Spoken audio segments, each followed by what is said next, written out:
na-imagine ng Wright brothers, lilipad tayo. Malayo sa katotohanan that time. Kasi ginamit nila yung imagination nila.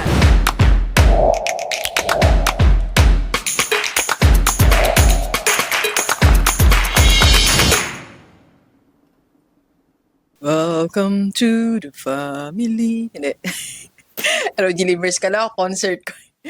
But anyway, so balik tayo sa mga binabasa nating books. Alam nyo, be addicted in reading. Sa lahat ng mga entrepreneur, kung negosyante ka, one of the boring things na kailangan ginagawa mo is you are reading book. And one of the budgets or one budget na dapat meron ka lagi is buying your learning materials. Alright? Huwag natin kalimutan mga yan. Diyan kasi nanggagaling yung new things na gagawin natin sa negosyo natin. Alam nyo, kaya wala tayong bagong ginagawa sa negosyo natin kasi hindi tayo nagbabasa, wala tayong boring things na ginagawa. So the question is, Doc, paano nga ba tayo mag-i-implement ng bagong bagay sa negosyo natin? So yan ang share natin ngayon. This one, kararating kahapon, nasa hub na tayo ng pagbabasa. The 10 new life-changing skills na dapat meron tayo. And nasa first pa lang tayo, and that is creativity.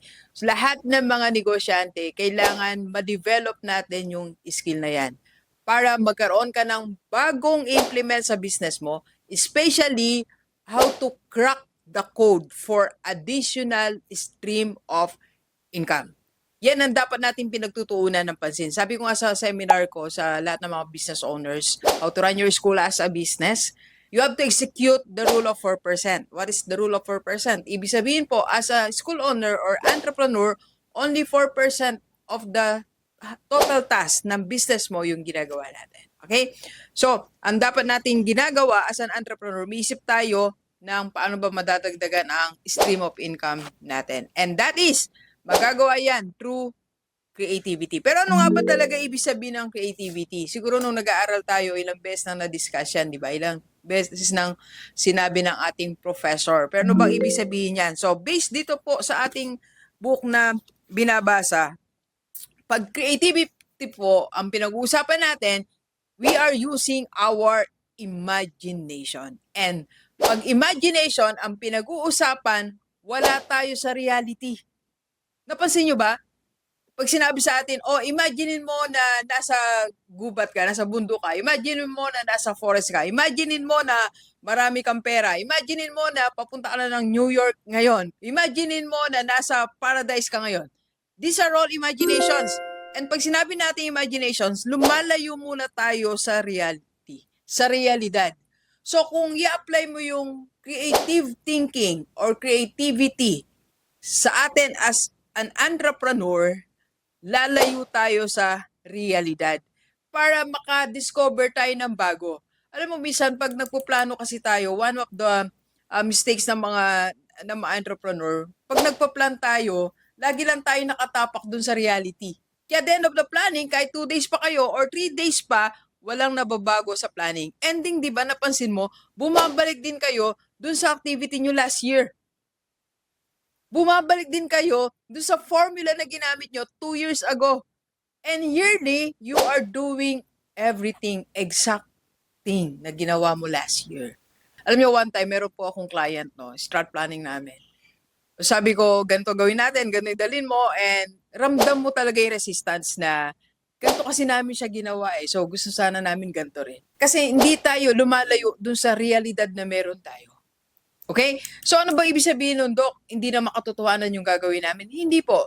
Palalawakin mo lang imagination mo para makakreate ka ng bago. Look at Elon Musk, di ba? Anong ginamit niya? Imagination niya. Lahat ng magagaling na entrepreneur, in-imagine nila yung mangyayari. Naalala ko Wright brothers, like itong ginagamit na illustrations. Nung pinresent nila, certain group of people na makakalipad tayo, magkakaroon ng airplane, pinagtawanan sila. Pero ang na-imagine ng Wright brothers, lilipad tayo. Malayo sa katotohanan that time. Kasi ginamit nila yung imagination nila. So as an entrepreneur, lumayo ka sa katotohanan. Yun ang ibig sabihin ng creativity and using your imagination. So paano nga ba natin gagawin yan, Doc? First, ito po, para sa atin, sa lahat ng mga gustong magkaroon ng other stream of income ang negosyo natin is import new ideas from one industry and intelligently adapt that in your business. Gumaya tayo ng isang ginagawa ng isang industry, then i-adapt natin sa current business natin. Example, one thing na in-adapt ko po, intelligently, from one industry, adapting that sa akin pong current business po ngayon sa Rockstar Seminar and Coaching, the business model of Starbucks. Ang Starbucks po is a coffee shop, right? Pero alam nyo ba, almost 50% lang po ng revenue nila ang nanggagaling sa coffee. The other revenue po ng Starbucks is coming from the different products that they offer. Meron pong stand doon, nagbebenta ng tumbler, may tumbler sila, may journal. Then pag nasa counter ka naman, meron na rin silang mga healthy snacks, right? So, yun yung business model na ginagawa po ng Starbucks. And you can adapt that from other industry. Mag-imagine ka ngayon, kahit magkaiba kayo ng industry, hindi ka coffee shop, maybe ikaw ay resto, or maybe ikaw ay kagaya ni Doc, nasa services ka, or maybe nasa beauty products ka, pwede pa rin natin siyang i-adapt. Yun ang tinatawag na creativity. So ngayon, ina-adapt ko po siya sa aking seminar. So aside from the seminar itself na ginagawa natin, so I also offer other things under Rockstar Seminar and Coaching. Nag-o-offer tayo ng one-on-one coaching. Nag-o-offer tayo ng seminar for teachers, seminar for principals, and additional coaching sa department heads. So, ibig sabihin po, para ma-apply natin yung creativity, pwede tayong magpunta sa iba't ibang lugar, iba't ibang industry na nakikita natin, then mag-imagine tayo, asking this question, what if ito yung gawin ko sa negosyo ko? Alam nyo, kaya hindi tayo nakakaisip ng transferring the ideas or importing the ideas kasi lagi tayo dun sa reality. Pag nakakita tayo ng ibang bagay sa ibang industry, we ignore. Ang sasabihin lang natin, ay, magkaiba naman kami industry, it will not work.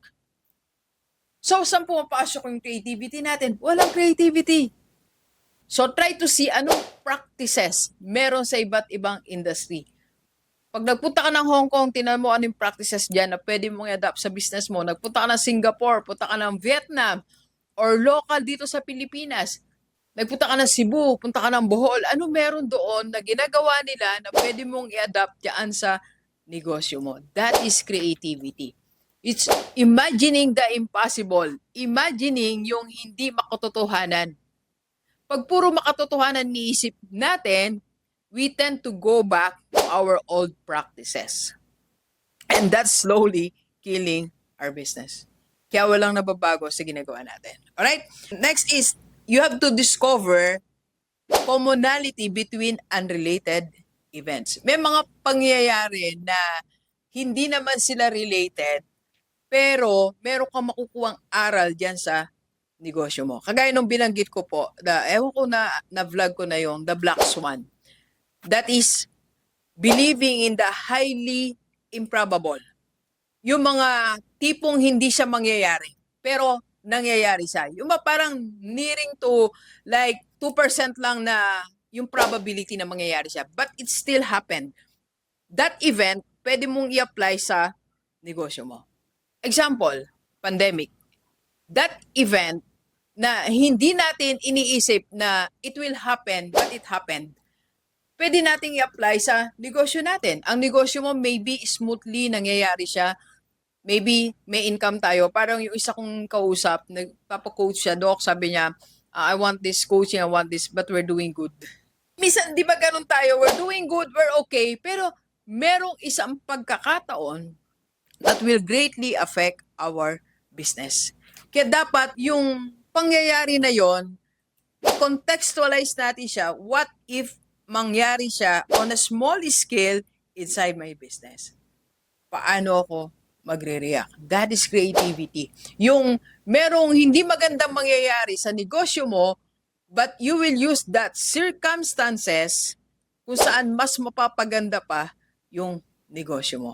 That is creativity. For example, ngayon, di ba may nangyayaring mga hindi natin inaasahan sa negosyo natin?